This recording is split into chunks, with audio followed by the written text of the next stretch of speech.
오늘은 말씀 듣기 전에 우리 지난번 대만 선교 캠프 다녀왔던 영상을 잠깐 보고 말씀 나누도록 하겠습니다.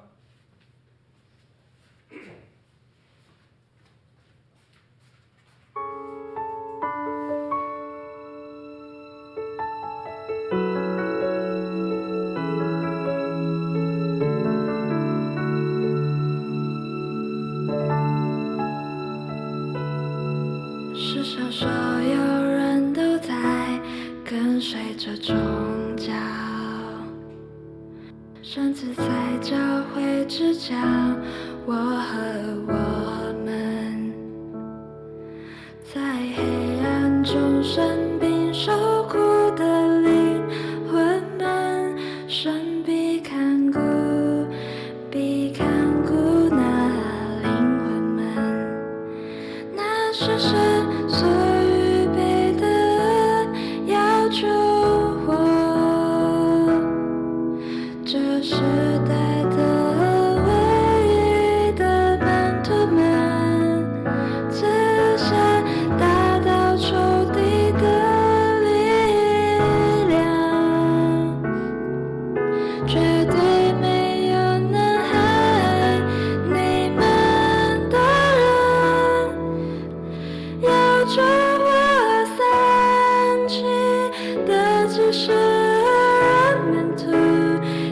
是地区和其实中诸个地方，救活其实国家主的仆人们，我们是主永远存留的门徒。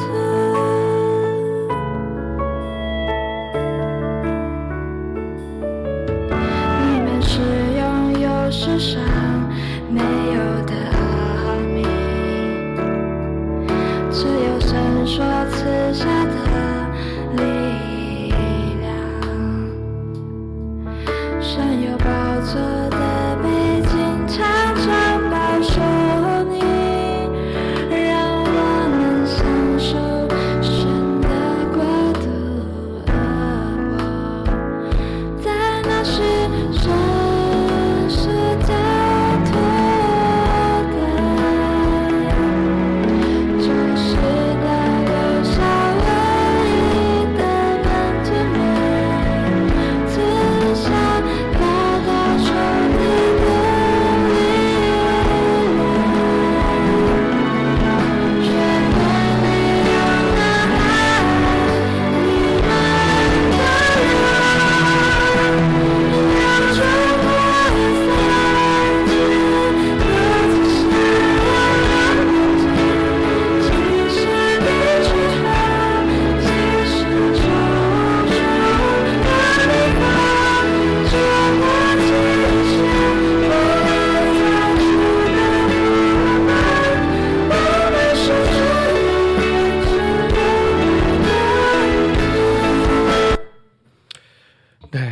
대만 선교 캠프를 다녀왔는데 그 쭉 진행되는 것을 보면서 하나님의 뜻이면 하나님께서 모든 걸 인도하시는구나 이렇게 보게 됐습니다.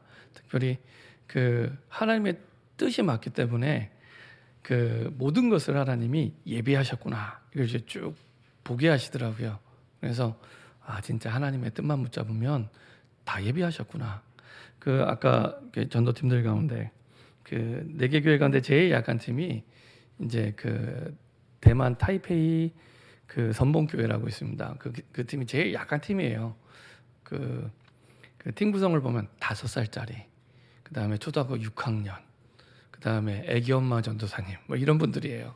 그러니까 그 이번에 가는 멤버들 가운데 이제 초등학생이 여러 명 있었습니다. 뭐 초등학생도 안 된 5살, 4학년, 6학년 2명, 또 중학교 1학년 1명. 그래서 원래 타이틀은 대학 선교 캠프인데 대학 선교 캠프인지 초등학생 캠프인지 헷갈리는. 근데 이제 그래서 가기 전에 좀 걱정을 했죠. 이 아이들을 돌보면서 캠프를 해야 되는데 어떻게 해야 되나. 그랬더니 선교지에 있는 선교사님도 이제 그 걱정을 하셨던 것 같아요. 근데 나중에 캠프를 다 마치고 전체 포럼을 하는데 우리의 모든 생각이 불신앙이었구나 이렇게 생각이 들더라고요. 전도 현장에 가는데 5살짜리 4학년, 6학년짜리가 전도 제일 잘해요. 하는데 그 어른들은 이제 계산을 해요. 이 사람이 복음을 받을까? 안 받을까? 괜찮은가? 아닌가? 조금 화난 얼굴이면 안 가요. 근데 아이들은 그런 거 없습니다. 그냥 가요. 계산하지 않고 가요. 아, 이래서 예수님이 어린아이와 같은 믿음을 가지라고 했구나. 그러니까요. 그래서 그 어른들이 한 10명 이렇게 복음을 전하려고 가잖아요. 전도지를 주면 9명은 안 받아요. 근데 대만 사람들은 굉장히 친절한 사람들입니다. 그래서 대만을 소개하는 관광 책자를 보면은 대만에 다시 오고 싶은 이유 첫 번째, 사람이 친절하기 때문에. 근데 전도지 줄 때는 안 친절해요. 이상하잖아요. 굉장히 흑암에 잡혀 있습니다. 이상하죠. 죄지라고 얘기하는 게 아닌데 살라고 얘기를 하는데 이상해요. 그때는 안 친절해져요. 그렇죠?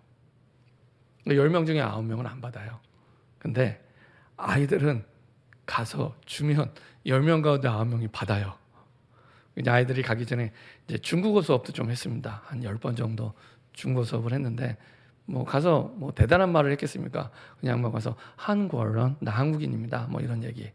그다음에 이제 뭐 이거 읽어보세요. 뭐 이런 얘기. 그 말했는데도 가서 보고 읽어요. 그때 같이 갔던지 팀 이제 대만 사역자 가서 이제 도와주고 복음 전하고 예수 영접하고.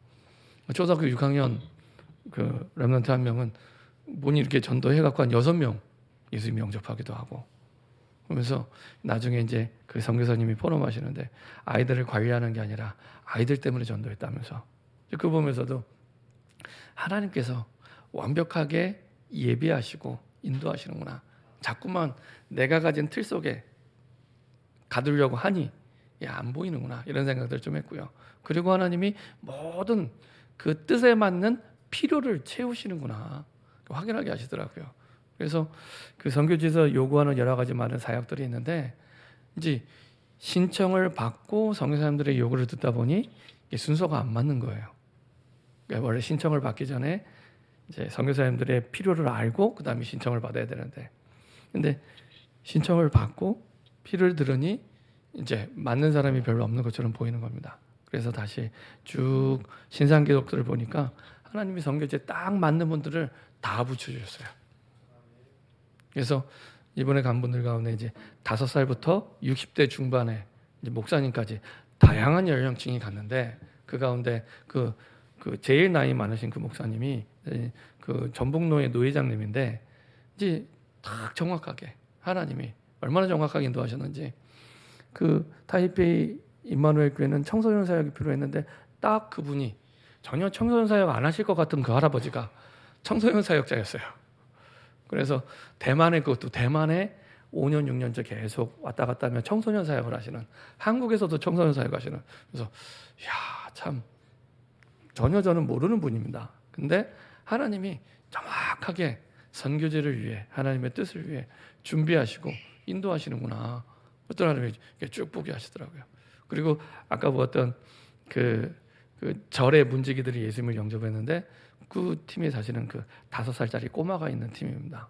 가장 약한 팀인데 하나님 그 현장에 그 교회 주변 지역에 아주 큰 절이 2개가 있어요. 30년 된. 그 둘 중에 하나는 이제 대만 총통이 와서 이렇게 사인도 하고 절하기도 하고 부통령도 오고 그런 절입니다. 근데 그 절에 이제 문지기 둘이 예수님 영접하고 이제 다락방이 시작되고, 또 한 분은 아까 사진 지나가면서 그 보셨는지 모르겠지만 또 다른 한 사람을 데리고 와서 같이 복음 듣고 예수님 영접하고. 보면서 참 하나님께서 우리의 능력과 상관없이 하나님의 뜻이면 인도하시고 책임지시고 함께 하시는구나. 이걸 보게 하시더라고요. 그 대만의 절은 좀 특이한 게 이렇게 우리나라 절처럼 이렇게 중이 있는 게 아니라 자기 가정 가문에서 절을 세워요. 그 지역에 절을 세워서 우상 다 만들어 놓고 가족 가운데 한 명이 지킵니다. 그렇게 해놓고 그걸 하더라고요. 여튼 그런 과정 속에서 하나님이 세밀하게 정확하게 하나님께서 하나님의 뜻을 위해 인도하시는 것을 이렇게 보게 됐습니다. 그래서 그렇구나. 그래서 하나님의 뜻만 구하면, 하나님의 뜻만 확인하면 됩니다. 어떤 어려움이 있든지 어떤 환경이 있든지 그리스도 안의 모든 문제가 끝난 게 정말 맞다면, 매주 인사를 하는 것처럼 그리스도 안에 진짜 모든 문제가 끝난 게 맞다면 하나님의 뜻만 확인하시면 됩니다. 이게 진짜 하나님의 뜻이냐. 우리는 자꾸 내 상황, 환경, 입장 이거 생각하고 하잖아요. 그러면은 사실은 대만의 선교를 할 수 없고, 그렇게 되면은 사실은 여리고는 무너질 수 없습니다. 그죠? 홍해는 갈라질 수 없습니다. 근데 하나님의 뜻이 맞기 때문에, 성경 속의 모든 응답과 역사는 하나님의 뜻이 맞기 때문에 이루어지게 되고 성취되게 됩니다. 그럼 그 하나님의 가장 정확한 뜻이 뭡니까? 예수가 그리스도라는 복음이 전달되는 겁니다. 예수가 그리스도라는 복음이 전달되는 겁니다. 근데 이 복음을 전달하려고 하면 먼저 알아야 될 게 있습니다. 그게 뭐냐? 세상이 모르는 절대 문제가 있습니다. 세상이 모르는, 사실은 하나님만이 해결할 수 있는 문제, 그걸 절대 문제라고 얘기합니다. 이건 영적 문제입니다. 그래서 육신의 노력과 지혜로는 이해가 안 돼요. 제가 그 대만 현장 갔다 오면서 제일 안타까웠던 그 분들 중에 한 분이 누구냐면, 그 대만 중앙 연구소 들어갔을 때 그 암센터에 그 연구소장으로 왔던 그 미국 사람이었습니다. 미국 사람이 대만의 국립연구소의 암센터 소장이에요. 연구소에. 그럼 정말 똑똑한 사람이잖아요. 거기 오는 그 연구원들이 대부분 대만대에서 학사 석사를 하고 외국에서 온 엘리트들입니다. 근데 거기에 연구소장할 정도 되면 정말 똑똑하잖아요. 아닌가요? 정말 똑똑하잖아요. 근데 그 딸에게 이제 문제가 오는데, 동성애 딸이 셋 가운데 둘이 동성애자예요. 그 뛰어난 능력과 지혜와 학식으로 딸들의 문제를 해결할 수 없습니다. 너무 안타까워요. 그래서 기독교 너무 싫어해요. 예수 믿는 거 싫어하고 기독교 너무 싫어해요. 기독교 국제학교 다니다가 거기서 좀 문제가 있었거든요. 대만의 일반 학교로 옮겼는데, 그러니까 정말로 하나님만이 해결할 수 있는, 세상이 모르는 절대 문제가 있구나라고 인정이 돼야, 그래서 나에게 그리스도가 필요하구나 답이 되기 시작해요. 그렇지 않으면요, 성경에 있는 내용이요 절대로 답이 되지 않습니다. 세상이 모르는 절대 문제가 있구나. 학식으로도 능력으로도 그 어떤 것으로도 해결할 수 없는, 밥 먹는 문제가 아니기 때문에 영적 문제입니다. 그렇죠? 사단이 가져다주는 문제입니다. 많은 사람들은 드러난 문제를 가지고 판단하고 선택하고 결정합니다. 대부분 기준이 어디냐? 나 중심, 물질 중심, 성공 중심, 전부 이거예요. 이 속에서 모든 걸 결정하고 판단하고 인도받습니다. 그렇죠? 근데 그럴 수밖에 없는 숨겨진 문제가 있습니다. 그런 말과 그런 행동을 할 수밖에 없는 마음, 생각이 있습니다. 그렇죠? 거기서 시작이 된 겁니다. 거기서. 근데 세상은 여기까지는 얘기할 수 있지만, 근본, 그런 드러난 문제와 숨겨진 문제가 올 수밖에 없는 근본 문제를 얘기해 주지 않습니다. 몰라요. 저와 여러분들이 얘기해 주지 않으면 몰라요. 근데 실제 전도 현장에서 가서 전도하다 보면 그 얘기를 잘 못해요. 당신에게 영적 문제가 있다. 하나님만이 해결할 수 있는, 세상이 모르는 절대 문제가 있다. 이 얘기를 잘 못해줘요. 왜 그럴까요? 나에게 그리스도가 답이 아니에요. 듣기는 들었는데 나도 그렇게 안 믿는 거예요. 그러다 보면 말해줄 수가 없어요. 근데 전도 현장에 가서 실제 같이 전도하다 보니까 얘기를 안 해줘요. 그냥 교회 한번 나오시죠. 예수 한번 믿어보시죠. 이 정도지. 그렇죠? 이 정도지. 진짜 당신의 문제가 하나님만이 해결할 수 있는, 세상이 모르는 절대 문제입니다. 얘기해 주지 않습니다. 근데 성경은 반복해서 계속 그 말씀을 얘기하고 있습니다. 당신의 문제는 하나님만이 해결할 수 있는 절대 문제입니다. 먹고 사는 문제가 아니라 영적 문제입니다. 돈 문제가 아니라 영적 문제입니다. 자녀 문제, 영적 문제입니다. 질병의 문제, 영적 문제. 여기에서 다시 답을 찾고 인도받을 때 진짜 증인의 고백으로, 그냥 그리스도가 아니라 그리스도가 아니면 안 될 답을 전달하게 됩니다. 아까도 우상 숭배하는 전장이 나왔지만, 이전에 예비 캠프 갔을 때보다 훨씬 더 많이 사람들이 와서 우상 숭배해요. 영적 존재가 아니면 우상 숭배하지 않습니다. 아시잖아요. 개나 돼지나 소가 아무리 똑똑해도, 제가 애들 때문에 동물농장 자주 보거든요. 동물농장. 저는 뭐 이렇게 굉장히 동물을 사랑하거나 그러진 않습니다. 근데 동물농장 보면 진짜 기가 막히게 똑똑한 강아지, 고양이들 너무 많이 나와요. 야, 이게 진짜 사람인가 싶을 만큼, 어떤 면에서는 사람보다 눈치가 더 빨라요. 딱 주인 기분 좋을 때 꼬르시며 딱 갔다가 별로 기분 안 좋으면 가만히 있어요. 신기해요. 신기할 만큼 너무 똑똑해요. 얼마 전에는 강아지가요, 그 뭐죠? 그 주인이 강아지를 데리고 노는데 그 콩이나 공 있잖아요. 공을 컵 4개를 두고 막 섞어서 이렇게 딱 숨겨서 맞추기 게임을 하더라고요. 강아지랑. 근데 사람도 못 맞추는데 강아지가 맞춰요. 별로 안 믿는 눈빛이네. 사람이 못 맞추는데 강아지가 맞춰요. 대단하더라고요. 이야, 막 섞는데 그냥 딱 놓으면 앞발을 딱 올려요. 그리고 뚜껑 열면 딱 공이 그 안에 있어요. 나중에 이제 수의사한테 이제 주인이 가서 물어보는 장면이 나오더라고요. 아니, 우리 강아지 천재 아닙니까? 막 이러면서 물어보는데, 강아지들은 그 사물을 보는 이게 좀 빠르대요. 이게 보고 이게 사람보다 조금 더 빠르대요. 이 보는 게. 그래서 막 섞었는데 그걸 기가 막히게 딱 맞춥니다. 그리고 딱 뚜껑 열면 공이 있고. 근데 예배 드릴 수는 없습니다. 강아지는 우상 숭배하지 않습니다. 인간만 영적 존재이기 때문에 인간에게만 영적 문제가 있습니다. 그게 이해되지 않으면 그리스도가 오직이 되지 않습니다. 자, 이 사실에 대한, 그리스도에 대한 분명한 믿음이 있었던 바울과 실라는 감옥에 가서도 그 믿음이 있었기 때문에 찬양할 수 있었고 기도할 수 있었습니다. 그렇죠?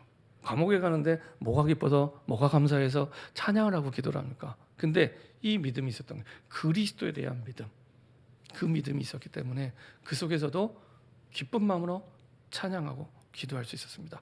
로마 시민권 가지고 있는데 안 내요. 끝까지 성령 인도 받습니다.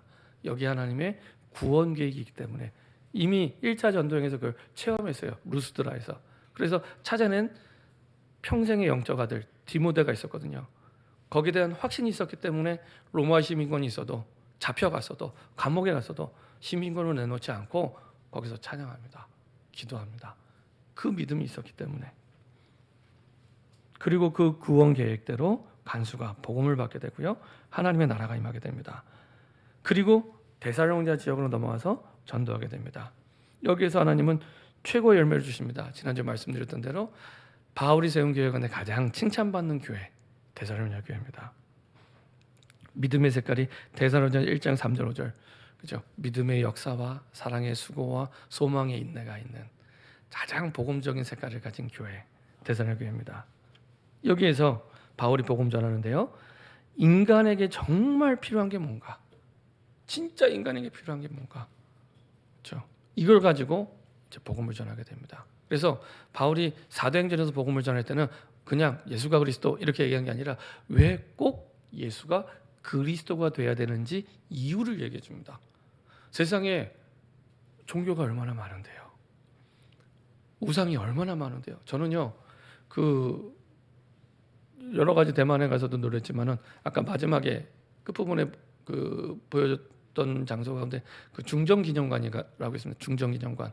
여기는 대만을 상징하는 대만의 정체성, 자부심이 담겨 있는 현장입니다.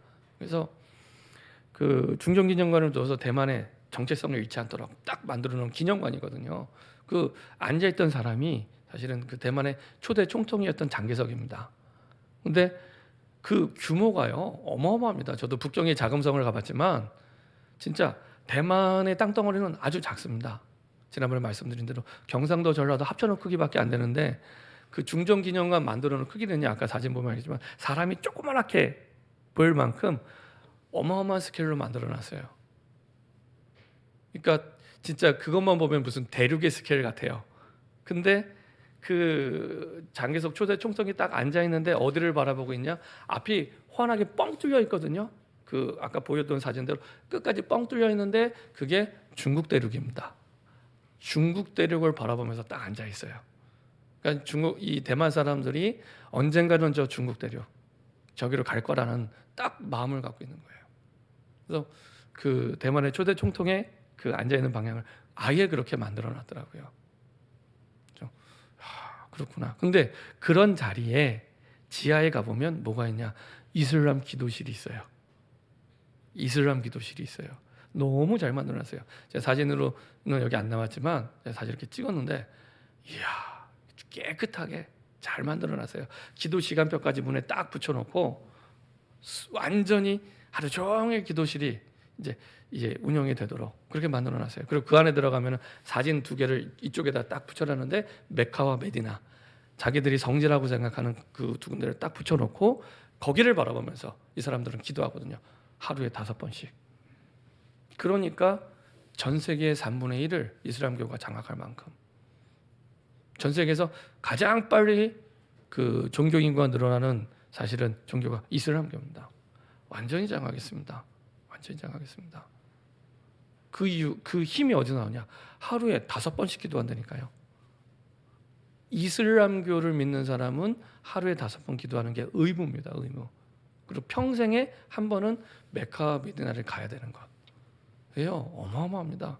전에 뭐 이집트 갔을 때도 새벽 이제 1시인가 1시 반에 이렇게 공항에 도착하고 숙소에 들어가 누운 시간이 2시였어요. 근데 자다가 4시 반에 일어나는데 시끄러워서 깼는데 그 시간에 온 카이로 시내 동네에요. 코란을 읽는 방송을 내보내요. 새벽 4시 반에. 꼭 이제 좀 뭐와 비슷하면 제가 어렸을 때 옛날에는 교회에서 종 치는 걸 방송을 했잖아요. 교회에서 종 치는 거 방송했잖아요. 다른 나라 사람분들은 저를 쳐다보시는데 교회에서 어렸을 때 종 치는 거를 방송을 해서 다 내보냈거든요. 그런 것처럼 온 동네가 시끄럽게 코란 읽는 소리를 내보냅니다. 그러면서 철저하게 하루 5번 기도합니다. 해 뜨기 전, 해 뜨고 나서, 점심 때, 해 지기 전, 해 지고 나서. 말레이시아 갔을 때도 그때도 말레이시아도 국가 종교가 이슬람입니다. 말레이시아가. 근데 거기에서도 그 전도 캠프를 하는데 그 저녁 집회 전에 식사하러 가는데 가구점에 이렇게 지나가는데요. 딱 보니까 그 6시쯤 돼서 그 가구점 주인이요. 앞부분에 양탄자 같은 걸 딱 펴놓고 절하고 기도하더라고요. 딱 바닥에 이마 딱 대고 기도하더라고요. 가구점 주인이 문 활짝 열어놓고. 이야, 전 세계에서 가장 급속도로 이 종교가 일어날 수밖에 힘이 여기였구나. 하루 5번 기도. 만약에 우리 정교인이요 하루 5번씩 기도한다. 시간 전하고 제가 볼 때 분당 복음화 쉽게 합니다. 분당 복음화가 마음에 안 드시나요? 혹시 용인에 사니까 용인 복음화를 원하시나요? 제가 볼 때 하루 5번씩 시간을 정하고 기도하는데요. 그렇죠? 정말로 대단하구나 이 사람들. 우리나라에 예를 들면 경복궁에 이슬람 기도처 없잖아요. 그죠? 근데 거기는 그 중요한 나라의 정체성을 나타내는 거기에 이슬람 기도실이 있어요. 그래서 혹시나 해서 그쪽 성교사님한테 제가 여쭤봤다니까요. 아니 여기 대만에 이슬람교 믿는 분 많나요? 많지도 않아요. 안 많대요. 누군가 힘을 썼겠죠. 그렇죠? 국가적인 상징이 있는 그 기념관의 지하에 우리가 복음을 말하지 않는 시간 동안에 많은 것들을 지금 빼앗기고 있습니다. 너무 많은 것들을 빼앗기고 있습니다. 인간에게 정말 필요한 게 무엇인가? 세상 사람들이 모르는 하지만 반드시 당할 수밖에 없는 재앙, 사탄, 지옥의 배경을 이기신 분은 그리스도밖에 없습니다. 그래서 그리스도를 믿는 건 믿고 안 믿고의 문제가 아닙니다. 사느냐 죽느냐의 문제입니다. 생명이 걸려 있는 문제입니다. 그래서 모든 사람, 모든 상황, 모든 문제에 상황도 다르고 사람도 다르고 문제도 다른데 답이 같아요. 이상하지 않으세요? 이상하지 않으세요?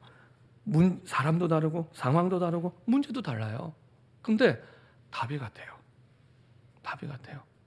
그러면 이게 거짓말인지 아니면 진짜 성경에 답이 맞는지 둘 중에 하나입니다. 우리는 문제가 달라질 때마다 답이 달라지잖아요.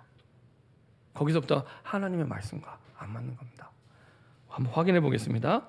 사도행전 2장 36절입니다. 베드로가 성령 충만을 받고 유대인들 앞에서 첫 번째 설교를 합니다. 거기에 대한 결론이, 그 설교의 결론이면서 주제입니다. 사도행전 2장 36절.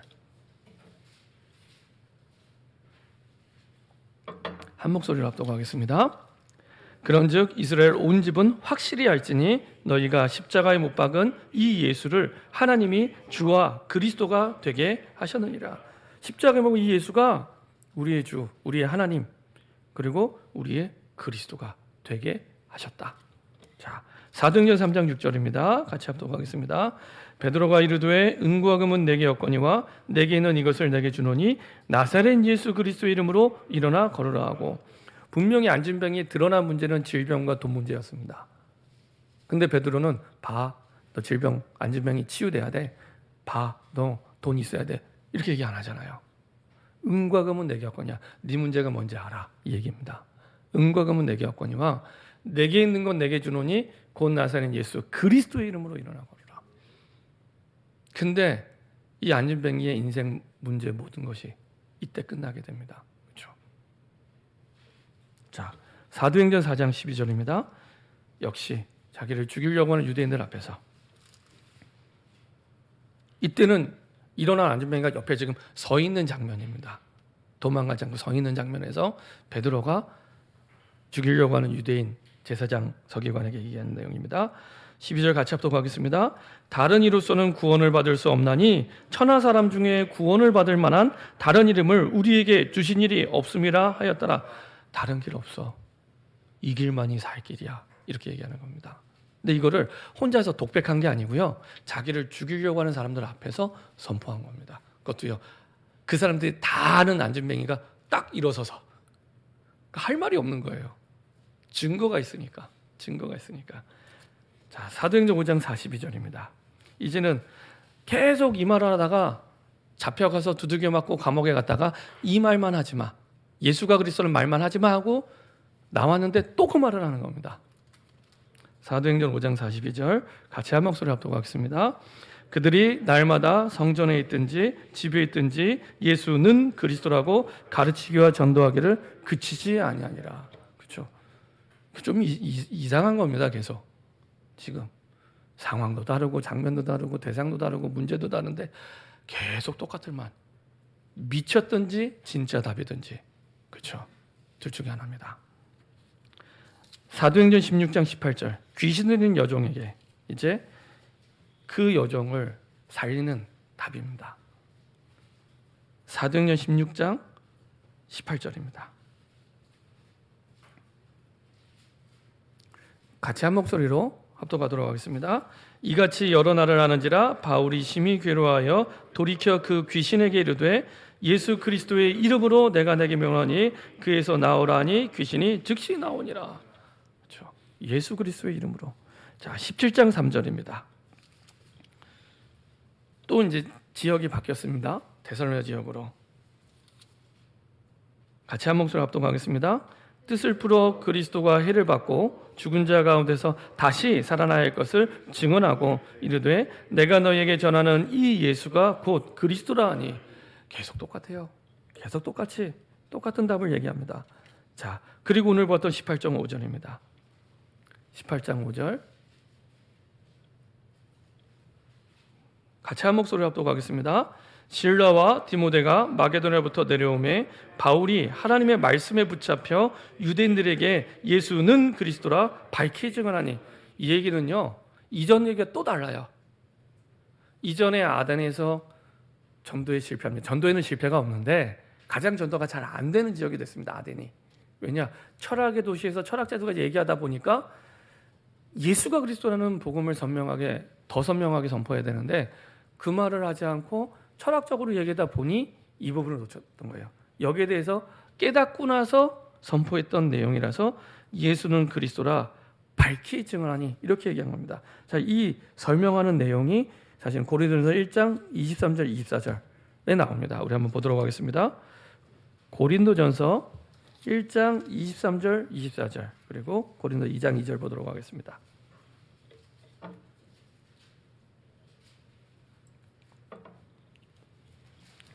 고린도전서 1장 23절 24절 그리고 2장 2절을 같이 합독하도록 하겠습니다. 우리는 십자가에 못 박힌 그리스도를 전하니 유대인에게는 거리끼는 것이요 이방인에게는 미련한 것이로되 오직 부르심을 받은 자들에게는 유대인이나 헬라인이나 그리스도는 하나님의 능력이요 하나님의 지혜니라. 내가 너희 중에서 예수 그리스도와 그가 십자가에 못 박힌 것 외에는 아무것도 알지 아니하기로 작정하였느니라. 이전에도 계속 이 말만 했는데 이제는 아예 딱 결단하고 작정하고 내가 사는 동안 이 말만 하겠다. 왜요? 오직 부르심을 받은 자들, 저와 여러분들에게는 유대인이나 헬라인이나 아무 상관없다는 겁니다. 어떤 형편, 어떤 사정, 어떤 환경, 어떤 문제 아무 상관없다는 얘기입니다. 그리스도는 하나님의 능력이요 하나님의 지혜니라. 돈이 하나님의 능력이 하나님의 지혜가 아니라 내 학식이 하나님의 능력 하나님의 지혜가 아니라 그리스도는 하나님의 능력이요 하나님의 지혜니라. 그렇죠? 그리스도는 하나님의 능력. 하나님의 능력이면 더 이상 받을 게 없잖아요. 내 지혜가 하나님의 지혜면 더 이상 받을 게 없잖아요. 근데 누구를 통해냐? 그리스도를 통해. 그리스도는 하나님의 능력이요 하나님의 지혜. 그냥 광고할 때 신학원이 제일 중요합니다. 그래서 광고하는 거 아닙니다. 진짜 거기에 답이 있습니다. 진짜 거기에 답이 있습니다. 그리스도를 알기 위해서, 그리스도의 답을 내기 위해서. 어렸을 때부터 뭐가 먼저 들어가냐 그 아이의 인생을 결정하기 때문에. 그렇죠? 복음 속에서 모든 게 나와야 돼요. 복음과 학문이 아닙니다. 복음 속에서 모든 게 나와야 됩니다. 영성과 지성이 아니라 영성 속에서 지성이 나와야 됩니다. 복음 속에서 우리의 모든 삶이 나와져야 올바른 응답을 누리게 됩니다. 그렇죠? 내가 이제 복음을 알았으니 기도 한번 해볼까? 그 말도 틀린 말입니다. 내가 이제 복음을 알았으니 착하게 살아야지. 그 말도 틀린 말입니다. 복음 속에 뭐가 복음이 부족해서 뭐 하나가 더 추가되는 게 아닙니다. 복음 속에 다 있습니다. 이게 진짜 답이기 때문에 바울은 가는 곳마다 사람도 다르고 문제도 다르고 상황도 다르고 지역도 다르고 다른데 똑같은 답만 얘기해요. 베드로도 그렇고 초대교회 증인들도 그렇고 바울도 그렇고 초대교회 역사를 보면은 5세기까지 계속 그 사람들은 똑같이 얘기를 했습니다. 그 메시지의 역사를 보면 똑같아요. 예수가 그리스도다. 근데 그 메시지가 변질되면서 중세 천년의 흑암의 역사가 시작이 됩니다. 역사가. 전도 현장에 나가 보니까 뭐 대단하게 전도 캠프도 아니고 그냥 현장 전도 나가서 전도하다 보니까 그 말을 못 해요. 당신의 문제가 하나님만이 해결할 수 있는 절대 문제다. 영적 문제다. 그래서 그리스도가 필요하다. 이 얘기를 못 해요. 그렇죠? 그게 진짜 답인데. 그래서 초대교회는 계속 그 답만. 왜 그러냐? 우리가 문제를 만났을 때 그렇게 생각 안 하는 거예요. 우리의 계산에 없어요. 이거 하나님만이 해결할 수 있는 절대 문제라고 생각을 안 해요. 그냥 드러난 문제지, 착하게 살지 못해서 문제지, 돈이 없어서 문제지, 사실은 하나님만 해결할 수 있는 절대 문제라고 생각하지 않습니다. 그러니까 그리스도는 들었는데 답이 되지 않습니다. 들었는데 나의 답이 되지 않습니다. 30년을 들었는데 전도 현장에 나가서 그리스도가 답이라고 얘기해 줄 수가 없는 거예요. 그렇죠? 그게 가장 큰 문제입니다. 우리의. 그래서 바울은 오히려 고린도 지역에 왔을 때 더 확실하게 예수는 그리스도라 밝히 증언하게 되죠. 만남의 시작은요 사도행전 2장에서 시작이 됩니다. 이미 브리스길과 아굴라가 만나기 이전에 그 사도행전 2장에 보면은 이름은 밝히지 않는데 로마로부터 온 나그네라고 표현됐습니다. 대부분의 신학자들이 아마도 이 사람이 브리스길과 아굴라 부부일 거다라고 얘기를 합니다. 그래서 이미 바울이 가기 전에 로마서는 바울이 로마에 가기 전에 쓴 편지입니다. 이미 바울이 가기 전에 로마에 기독교인 공동체가 있었습니다. 그래서 오늘 그 사도행전 18장에 그 브리스길과 아굴라 부부가 추방당하잖아요. 추방당하는 이유도 많은 신학자들은 그렇게 합니다. 이미 그 로마에 있는 기독교인들이 회당에 들어가서 복음을 막 전한 거예요. 근데 말씀드린 것처럼 유대인들이 가장 싫어하는 소리가 그리스도입니다. 유대인들은 예수라는 그리스도 말고 다른 그리스도가 올 거라고, 다른 구원자가 올 거라 생각하는데 자꾸만 예수가 그리스도라고 얘기하니까 싫은 거예요. 그래서 로마에서 폭동 비슷하게 회당 중심으로 문제가 일어난 겁니다. 그러니까 로마 황제 입장에서는 문제가 일어나는 걸 원하지 않잖아요. 그것도 자기가 정복한 민족인데. 그래서 칙령을 내려서 쫓아내기 시작합니다. 그 당시에 로마 사람들이 로마의 그 유대인들이 한 4만 명에서 5만 명 정도 유대인들이, 디아스포라 유대인들이 살았다고 해요. 그 사람들이 이제 가라, 너희 땅으로. 자꾸 여기 시끄럽게 하지 말고, 문제 일으키지 말고 가. 그래서 쫓겨난 겁니다. 그래서 쫓겨나서 갔는데 고린도로. 근데 이 고린도 지역이 로마와 연결되어 있는, 지난번에 말씀드린 이 빌립보 지역과 같은 그 지칼 주에 있는 도시입니다. 이제 아가야라는 주의 그 주도가 고린도입니다. 근데 그 아가야라는 주가 로마의 지칼 주입니다. 지난번에 지칼 시가 빌립보 지역이었는데 여기는 지칼 주입니다. 지칼 주. 그러니까 로마의 직접적인 지배를 받는 특별한 도시죠. 그래서 그 도시의 시작도 로마의 군인들과 자유인들로 시작된 도시가 고린도입니다. 그래서 굉장히 상업이 발달했고요. 그래서 바울은 그 현장만 쭉 지금 인도받게 된 거죠. 그리고 사도행전 9장 10절 15절 보면 드디어 이 바울이 예수님을 만나고 복음을 듣게 됩니다. 그래서 바울이 복음을 듣고 어두워졌다가 가장 첫 번째로 고백한 내용이 유대인들 앞에서 예수가 그리스도라는 고백입니다. 그렇죠? 거기에 인생의 답을 내리게 된 겁니다. 한번 확인해 보겠습니다. 사도행전 9장입니다.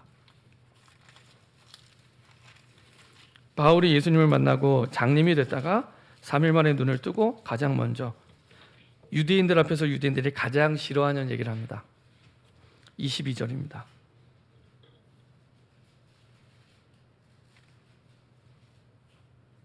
사도행전 9장 22절입니다. 같이 한 목소리 합독하겠습니다. 사울은 힘을 더 얻어 예수를 그리스도라 증언하여 다메섹에 산 유대인들을 당혹하게 하니라. 그렇죠.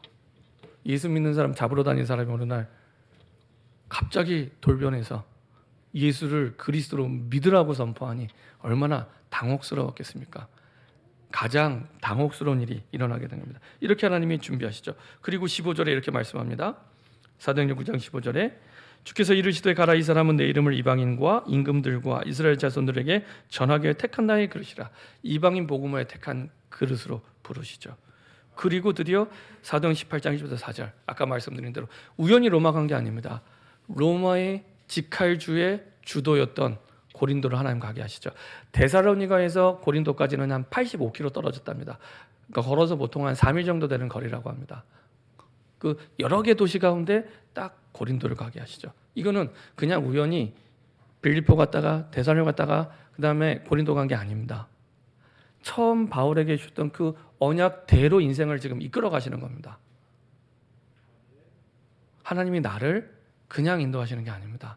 내게 주신 언약대로 지금 인도하시는, 그게 내게 지금 좋은 일이 있든 힘든 일이 있든 하나님은 그것과 상관없이 나를 내게 주신 언약대로 지금 쭉 인도하고 계십니다. 바울을 인도하셨던 것처럼 그렇게 하나님 인도하고 계십니다. 그리고 브리스길라 아볼라브를 역시 그 속에서 만나게 하시는 겁니다. 루디아도 빌립보가 고향이 아닌데 오게 하셔서 만나게 하신 것처럼 고린도도 추방당해서 가장 인생이 안 될 때 그때 만나게 하시죠. 그래서 아덴 전도의 실패로 바울이 왔을 때, 그리고 브리스길라 아볼라브는 로마에서 추방됐을 때, 인생이 가장 안 될 때, 이때가 가장 중요한 때입니다. 이때 하나님은 브리스길라 아볼라에게 100년의 응답을 받게 하십니다. 100년의 응답. 다시 말하면 평생 응답 받게 하십니다. 평생 응답. 평생 인생의 전환점이 되게. 우리는 안 될 때 안 되는 것만 생각하잖아요.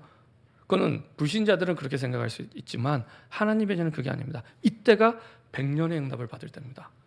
평생의 응답 받을 때입니다. 그때가 오늘 만남이 그런 만남이었어요. 바울도 안 되고 브리스가 부부도 안 될 때입니다. 근데 그때 바울과 브리스가 부부가 안 되지 하나님은 아무 상관이 없습니다.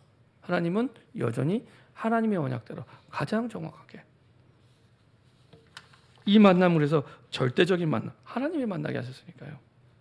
그리고 어비 같은 만남인데 어디서 만났냐? 처음 회당에서 만납니다. 회당. 이 브리스길라는 이방인이고요. 아굴라는 디아스포라 유대인입니다. 근데 이미 로마에서 회당 중심으로 충분히 살고 있다가 여기 와서도 회당에서 이제 어비 같은 바울을 만나게 되고 우리 집에 들어오라, 와서 거하라 이렇게 되는 거죠. 자, 회당이란 말, 그 영어로 하면 시나고그라고 얘기하는데 그 뜻 자체가 함께 모이는 곳, 집회소라는 뜻입니다. 여기서 이 유대인들이 뭐냐, 흩어진 유대인들이 뭐였냐, 거기서 예배드리고 성경을 교육하고 특별히 어린이를 위해서는 거기가 작은 학교가 되기도 합니다. 예, 어린이 학교가 되기도 하고요. 그러니까 유대인 사회의 중심이죠. 이민 사회에서 교회가 중심지가 되는 것처럼 유대인들은 흩어진 곳마다 이 회당이 모든 삶의 중심지가 됩니다. 그래서요, 모든 삶이 교회 중심, 예배 중심 되는 게 너무 중요합니다. 거기에서 시작이 되는 겁니다. 거기서 시작이 되는 겁니다. 내가 어떤 일을 결정하고 판단할 때 예배 중심으로, 교회 중심으로 해야지 사실은 올바른 응답의 흐름 속에 인도받게 됩니다. 그렇지 않으면 자꾸만 뭔가 벗어나요.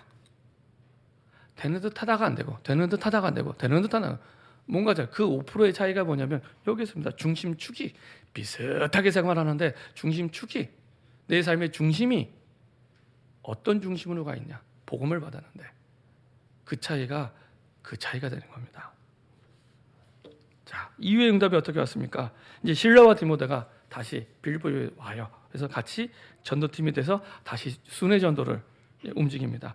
이때 사실은 이제 사역에 집중할 수 있는 이제 여러 가지 재정도 준비하고 그다음에 함께 전도할 수 있는 팀이 되기도 하고 이렇게 팀이 되는 겁니다.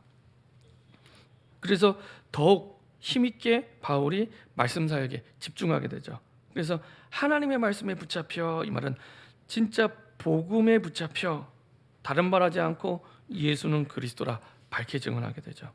그것도 유대인들이 가장 싫어하는 얘기가 그리스도거든요. 근데 그 유대인 청중 앞에서, 지금 회당이잖아요, 복음을 선포하는 현장이, 유대인들이 가장 싫어하는 그 유대인들 앞에서 가장 중요한 답이 되는 복음을 얘기합니다.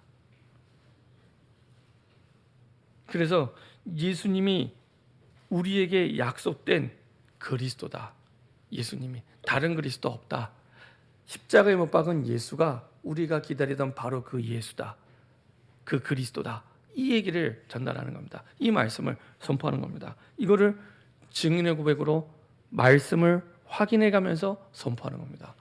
이때는 신약 성경이 없었으니까요, 구약 성경을 가지고 우리가 십자가에 본 이 예수가 그리스도다, 이거를 밝히 증언하게 됩니다. 결과가 어떻게 나왔습니까?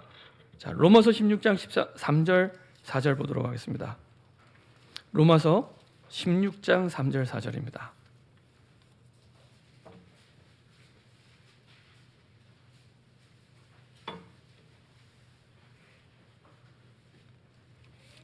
로마서 16장 3절 4절 다 같이 한 목소리로 합독하겠습니다.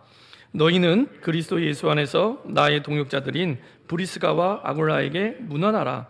그들은 내 목숨을 위하여 자기들의 목까지도 내놓았나니 나뿐 아니라 이방인의 모든 교회도 그들에게 감사하니라. 추방당에서 왔는데 브리스가와 아굴라에게는 생명을 걸어도 좋을 인생의 위대한 가치를 발견하게 됩니다. 그렇죠? 내 인생을 걸어도 좋을. 그렇죠? 아무데나 목숨 걸지 않잖아요. 아무데나 목숨 걸지 않아요. 내 인생을 걸어도 좋을, 이게 그리스도였구나, 복음이었구나. 근데 이 기간이 오래 걸리지 않습니다. 바울이 이 편지를 쓸 때는요, 에베소 가기 전에 쓴 겁니다. 2차 전도 여행을 마치고 고린도를 떠나기 전에 고린도에서 에베소 가기 전입니다. 지금 로마서 16장에 많은 일꾼들 나와 있잖아요. 바울의 인생 끝물에 마지막에 이 사람들이 나온 게 아닙니다. 고린도 전도를 마치고 에베소 가기 전에 이미 이 사람들이 나왔습니다. 이 브리스가 아굴라도 역시 마찬가지로, 그렇죠? 근데 중요한 건 그 내용이 다른 말이 아니라 예수가 그리스도다. 누구나 이 얘기는 할 수 있지만 진짜 믿음을 가지고 선포할 때는 다른 얘기가 됩니다. 그렇죠? 예수가 그리스도 되심을 밝히 증언했다고. 그렇죠? 여기에 답이 있습니다. 반대로 우리가 복음을 전하는데 여기 아무 반응이 없다. 기도해주고 기다리면 됩니다. 여기에 반응하는 사람만 만나면 됩니다. 자, 결론입니다. 바울의 인생을 보면 철저하게 하나님은 주신 복음을 전달하는 인생으로 쭉 여정을 인도하십니다. 처음 바울을 복음을 만났게 한 그때부터 사도행전 9장 15절 그 언약대로 모든 바울의 인생을 인도하십니다. 그 인생이 어떤 인생이냐? 살기 위해 사는 인생입니다. 살기 위해 사는 인생, 그렇죠? 먹고 살기 위해 사는 인생이 아니고요, 살기 위해 사는 인생입니다. 살기 위해 사는 인생으로 하나님은 바울의 모든 여정을 인도합니다. 근데 바울에게 쉬운 일, 좋은 일만 있는 게 아니잖아요. 감옥에 가기도 하고 죽도록 두들겨 맞기도 하고 우리가 겪지 못한, 어쩌면 평생 한 번도 겪지 못할 많은 어려움들을 바울은 다 겪어요. 그럼에도 불구하고 하나님 그걸 허락하시면서 딱 하나, 살기 위해 사는 인생으로 하나님이 도와십니다. 만약에 우리가 직장을 가는데 나는 이 현장을 살기 위해 간다. 하나님 당연히 그 사람에게 역사하십니다. 당연히 역사하십니다. 모든 응답과 역사를 그 사람에게 집중하게 하십니다. 살기 위해 가는데요. 과연 그 직장을 살기 위해 가는 사람이 몇 사람이나 있겠습니까? 그죠? 없습니다. 그래서 대만에서 예수님 영접한 그 이장, 그 지역의 부의원한테도 그래서 그 얘기한 겁니다. 영접하자마자 자 이제 축복하면서 이제 당신은 대만 총통보다 중요한 사람이다. 왜냐? 대만 총통이 할 수 없는 살리는 일을 할 수 있기 때문에 당신이 마땅히 그 구의원 일을 하는데 나는 구의원 일을 위해 직장에 가는 게 아니라 살리기 위해 간다. 분명히 하나님이 당신에게 역사하시고 당신은 당신 능력 너머의 위대한 인생을 살 거다. 방향이 하나님과 같아요. 아까 우리 성가대 부른 찬양대로 마음이 하나님과 같다니까요. 마음이 하나님과 같아요. 그 마음입니다. 그 마음. 능력을 얘기하잖아요. 우리는 할 수 있다 없다 얘기할 때 아닙니다. 능력 아닙니다. 마음만 담아도 됩니다. 마음만 담아도 됩니다. 그 마음 가진 사람이 없습니다. 마음만 담아도 하나님은 역사하십니다. 어떻게 인도받으면 됩니까? 내 마음대로 안 돼요. 그래서 예배가 중요합니다. 예배를 어떤 자세를 가지고 드립니까? 진짜 내가 복음을 알고 예배 드린다. 다른 예배가 시작이 됩니다. 예배를 올바로 드림으로 사실은 모든 게 끝납니다. 예배 속에 모든 답을 찾게 되고요. 모든 능력을 누리게 됩니다. 예배. 그렇죠? 바울이 회당 중심으로 갔잖아요. 바울 자신도 브리스가 아울러도 삶 자체가 모든 게 회당 중심이었어요. 그래서 회당을 너무 잘 알아요. 뭐 하는 곳인지. 그게 당연한 삶이었습니다. 우리의 삶이 예배 중심이 된다면 모든 기준이 선택, 판단, 결정 모든 것들이 예배 중심이 된다면 그렇죠? 거기서 시작하는 겁니다. 그렇죠? 그래야 급한 우선순위에 빼앗기지 않습니다. 다른 더 중요한 것처럼 보이는 걸 빼앗기지 아닙니다. 진짜 구원받은 하나님의 자녀에게 진짜로 예배가 답니다. 예배로 끝입니다. 예배만 잘 드려도 됩니다. 그 속에서 나의 정체성을 확신하게 되고요. 그 속에서 나의 미래가 결정이 됩니다. 우리는 학교에서 공부할 때, 직장에서 일할 때라고 생각하는데 아닙니다. 예배 속에서, 하나님의 말씀 속에서 그때 하나님이 보여주시고 인도하십니다. 내 인생에 주신 하나님의 그림이 있습니다. 지금 바울과 브리스가 아굴라를 그 그림 따라 지금 인도하시는 겁니다. 쭉 지금 서론에 제가 말씀드렸지만 사도행전 18장만 보지 마시고 쭉 말씀의 흐름을 보시라고 그랬잖아요. 흐름을 보면 딱 바울에게 준 언약대로 하나님이 인도하십니다. 그렇죠? 굉장히 중요한 부분입니다. 우리는 이거 다 빼놓고 결정하잖아요. 다 빼놓고 결정하잖아요. 그래서 어려운 겁니다. 하나님께 안 물어봐요. 물어보시고 언약의 흐름 속에 나를 하나님이 어떻게 인도하기 원하는지 보면 정확합니다. 정확합니다. 날마다 사모늘 속에 하나님은 우리에게 계속 동행하시고 응답을 주십니다. 오늘의 전도, 오늘의 기도가 어려운 게 아니라 내가 지금 어디 있지? 저는 오늘 올 때 주일날 저의 오늘의 전도는 이 분당 우리 주영교회 오시는 모든 성도님들입니다. 우리 모든 성도님들이 복음 전할 수 있도록 도와드리는 것. 그게 이제 제 오늘의 전도. 그 속에서 오늘 이제 우리 성도님들 만나니까 기도하고 어제부터 계속 또 평상시에도 기도하고 그 오늘의 기도. 그 속에서 내가 어떤 말씀을 붙잡아야 되는가? 오늘의 말씀. 이렇게 하루하루 사는 게 아무것도 아닌 걸 보이지만 이게요. 일주일이 되고 한 달만 돼도 달라지기 시작합니다. 현장이 너무 시급하기 때문에. 그래서 이 속에서 인도받으면 됩니다. 이때부터 보좌의 능력을 누리는 기도가 올바른 믿음 속에 시작이 되고요. 그때부터 우리의 삶에 드러난 문제, 숨겨진 문제, 근본 문제가 바뀌기 시작합니다. Nobody, 아무도 도와주지 않아도 everybody, 모든 사람을 살리는 사람이 됩니다. Nothing, 아무 능력이 없어도, 아무것도 없어도 everything, 모든 것을 하나님이 주시고 살리는 인생 속에 하나님이 함께 하십니다. 그래서 여러분들이요, 정말로 우리 삶의 현장에서 예수는 그리스도라 밝히 증언하는 살기 위해 사는 인생의 축복의 주인공 되기를 소원합니다. 기도하겠습니다. 주님 감사합니다. 이 복음을 몰라서 너무나 많은 사람들이 사단의 함정과 틀 속에 나 중심, 물질 중심, 성공 중심으로 살아가고 있는데 그 현장 속에 세상이 모르는 절대 문제가 있음을 전달하게 하시고 영적 문제가 있음을 전달하게 하시고 그래서 예수만이 우리의 유일한 그리스도 되심을 증거하는 살리는 삶과 인생이 될 수 있도록 축복하여 주옵소서. 이 축복과 응답을 누리는 가장 중요한 플랫폼인 예배의 축복을 누리기 원합니다. 예배 중심의 삶이 되게 하시고 교회 중심의 삶이 될 수 있도록 인도하여 주옵소서. 감사드리며 주 예수 그리스도의 이름으로 기도합니다. 아멘.